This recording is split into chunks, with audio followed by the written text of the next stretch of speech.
get the brand new limited edition Pals Holiday Package available at thepalsmerch.com.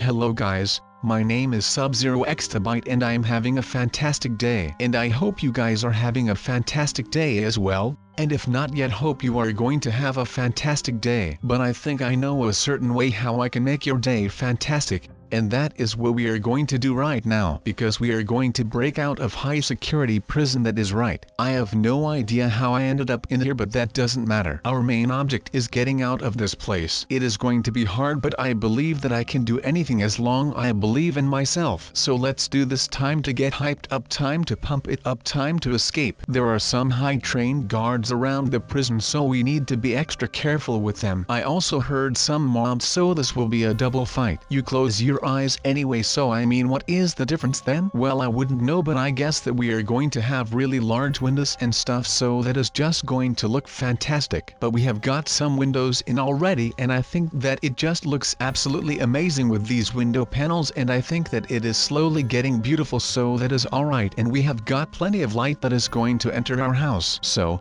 I think that our electrical bill is going to be low, which is also just fantastic, because then we are going to save money, and above that we are also going to save the environment with all of that, so that is just fantastic if we can combine those two things. But we are going to hang torches which burn on coal, so I am not sure if that is really great for the environment, but we do need some light, and I don't want to get myself no glowstone. But I guess that is something that could be done, but I don't really know if I do want that, so I am just going to enjoy myself like it is right now, and I amuse myself just well with this house build. The cauldrons are still going to come into it, is going to look even better. Yes, even with this log ceiling thing that we have. Wait, no, the planks are the ceiling. Well, I guess we are just going to call it the ceiling edge, or what it should be called. I really have no clue. But you probably get what I am trying to talk about, so that is just great. But we are just going to continue until this house is looking absolutely fantastic, and we just need to do a whole lot more, and then it is just going to be really great. So I am not really sure when we are going to be done with this ceiling thing, but I guess that could take a while, so if we just don't get any splinter in the meantime, then that will just be great.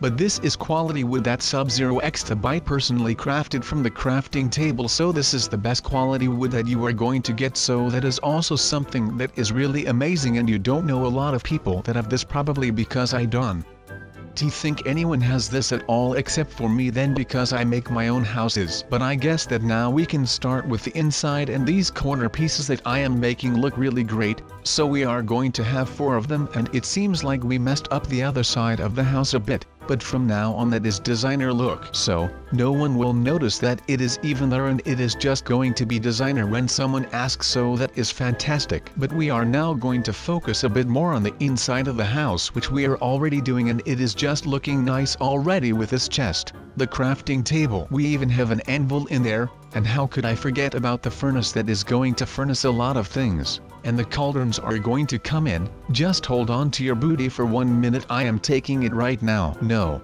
I am just kidding. I already took it, and it is really safer in my inventory, so that is just fantastic. But I guess that what we are making right now is something that a lot of people also don't have in their houses, which is also pretty amazing, because personally I don't really know anyone that has built this underneath their houses, so I will be proud of the people that do know someone. Wait, what am I talking about? A lot of people actually have basements. Oh yeah, that is right. You didn't know that this was going to be a basement yet. I am sorry about that, but I mean, now you know, and it is just going to be a great basement, because it is going to be a whole lot better, and it is just going to look really great, and that is just what I am aiming for, so that is also something that is fantastic. But we are just going to dig out a lot of space, because we want to have quite some space down here, which is just going to be fantastic for our storage stuff. But right now we are just going to throw in some wall, and then it won't look like it is some dirt hole anymore, but now it looks like a really nice house that is just under the ground. And that is basically what it is, but it is going to be used for a bit of another thing than a house, because it is actually just going to be storage space, which is not really that impressive, but I guess that it is better than nothing, which is just fantastic and stuff, and it is just all fun and stuff. just like this floor that is now done. So it looks really fantastic, and with some light in here it looks even better. And with the ceiling that is actually finished, it just looks better than ever, and I would really like to live down here and put my computer down here and just basically never come out ever again, but I guess that won't happen because we need space to have all the brewing stuff somewhere stored, and that is just going to be pretty hard to do, so we're just going to have all of this filled with chests and stuff, and it is just going to look great, which is what we are aiming for, so that is just fantastic, isn't it? Well, I think it is, so I guess that we are just going to keep doing that, and then our house will just look great, and the basement will be the prime piece of the entire house. But I think that how we stack the chests up right now, it just looks absolutely amazing, and I think that we deserve some props for this creation. The only thing that is going to be pretty hard is filling all these chests. And the other thing that is going to be even harder, I think, is that we are going to have to remember what is in all these chests, so I guess that I am not really looking forward to that, but I guess that we are just going to have to remember, and otherwise we are going to need to search, and then we would have a little search hunt thing, and it is just going to be amazing, because then we could feel like a pirate, and we could imagine that this is actually in a boat, and that we are actual pirates, and that we just captured this ship, and that we are now going to take the booty and all of the things that are not booty but are still valuable and stuff. So our ship will be filled with things that are valuable, and I am not really sure what we are going to do with this ship then, but I guess that is going to be the captain's choice. Wait, what is that? I am the captain?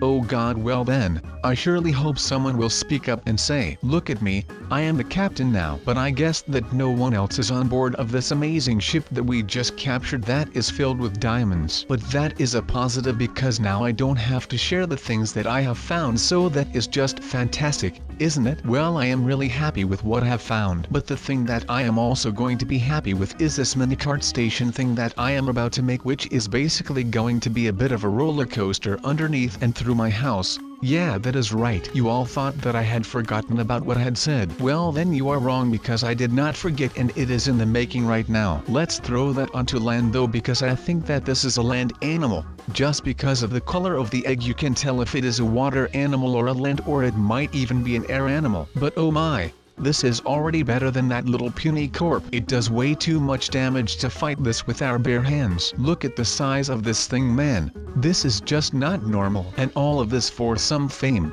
Man, I don't know anymore. But maybe these animals are just more scared of us than we are scared of them, because we are the mighty human that can talk and that can build very well, and these animals aren't able to do all of those things, and they are basically just dumb things that roam around. And we have control over our minds. And wait, what did we just spawn? Is this a fudging robot or what? Well, it seems like this was a mistake to spawn this thing, because this thing is going to destroy the entirety of mankind, and we are not safe anymore, guys. So let's immediate evict the situation. Don't go home, guys. Let's go to Australia, where it is safe, and that is the land of Steve Irwin, so we are safe there with the spirit of the great Steve Irwin. He will keep us safe from all these creatures, because I don't think it is very normal that a robot just appears here, and I don't really feel safe anymore. But the robot came over to us, and we have direct access to his knees, so let's pretend that we are Bruce Lee and we can punch really fast. And the robot is dead, or is it still alive? I don't know anymore, guys. No, it is definitely alive. Run, we need to evacuate to Australia. Steve Irwin, if you hear this, keep us safe, man. Guys, there is still time. Go to the nearest airport that has a direct flight to Australia. Go there and be safe, my friends. I shall sacrifice myself for the greater good. It has been fun, guys, but now the time has finally come. I think this was a message from God that all the machines in the world are going to take over. Keep eyes on your toaster, because next time that you are going to want to throw some bread in there, who knows what your toaster is going to do. I don't feel safe anymore. There are so many robots all over the world, and now my coffee machine is going to be evil towards me. While it normally should help me get up in the morning, but now it gets me up in the morning just to run away from it, because it might just want to kill me. But this might be a good moment to start about the story that all is going to start in the year 2020. And that is basically code name for the year 2020, and there is going to be a robot revolution, and everyone will have to gang up to defeat their former house, because just like my toaster and my coffee machine, my washing machine is going to be a great enemy to me, and it will try to wash my face clean off. And like that we cannot do a face reveal, man. But anyways, in that year there was one robot that started this revolution, and that robot, his name was also Steve, just like Steve Irwin. And his maker gave him that name because he originally was made to defeat some crikey mighty Croc's mate. But that did not happen because he was too mighty for his maker. He was a great robot, not a small one. And the professor had installed a small piece of technology in the robot's arm, and when the robot that is named Steve would walk next to, let's say, a television, the television would get up and suddenly be a walking robot, and it would not service your needs to watch television anymore, but now it would just attack you out of pure anger. And that robot that is named Steve was built in Melbourne, which is a pretty large city in Australia. And that robot was walking through the city, and to compare the robot to something that was on the street, well, it was almost 2 times a city light that stands on the side of the road in Melbourne. And those lights were pretty darn big. And now there was a robot that wanted to destroy humanity that was walking through the streets summoning all the electronics in the area, and it was going to walk through the entirety of Australia. But of course, the Australian army would need to stop that, and they needed to come up with a plan that was going to destroy the robot. But like that robot that we previously fought, this robot did not have any weak spots, well, not that we know of yet. So, we went to the professor, and the professor told us that there was an off button on his back between his buttocks and his spine, and we needed to lift something there, and the button would be exposed, and it could be pressed by throwing something at it, or just by pushing it. But all of the lights were off in the city, and we could not even see the robot his back. And because of the technology that was used in light bulbs, when the robot named Steve would walk near the light bulbs that were installed in the ceiling, they would just get out, and those light bulbs would fight something that was a threat to them. And you might say, well, sub, they are just light bulbs. But that is the thing, they were out of the ceiling, so they would not suffice us from light, and they would also not shine when they are walking because they did not have a power outlet. But they were driven by the strength of Steve's arm, that small piece of technology that the professor thought was going to change the world. Well, it did, professor, because you are on a path to be the blame of the end of humanity. But it was late, and it was almost 10 o'clock, and when it is 10 o'clock the lights go out. But humanity survived that night because they just hid in Amish communities, their barns. And those people don't have technology, so it is a shame because they also cannot watch my videos because they do not have computers. But well, they did something for humanity, which is keeping it alive one night at a time. But it was 7 o'clock in the morning, and the sun was already shining. It was not warm, but the sun was shining. So, it was day again, and the humans could see. Of course, some of the robots were equipped with night vision, because well, it makes the story way cooler than if they did not have night vision, because night vision is freaking amazing, because you can just see at night and everything is green, and it is just so cool. But humanity took a break that lasted just like 35 seconds, and they could just rest for a bit because it was not easy to be running all the time from the robots. Because I might not have told you, but the evacuation was happening. People in Melbourne already needed to run to the north of Australia, and the cities and villages near Melbourne were threatened to be taken out by technology as well. But those people needed to run, and the people that did have a car or a scooter or any transportation way were lucky. If you had a van, then you could take your important stuff from your house and go on the road and board a plane and go to somewhere safe, because I might have told you that if you go to Australia,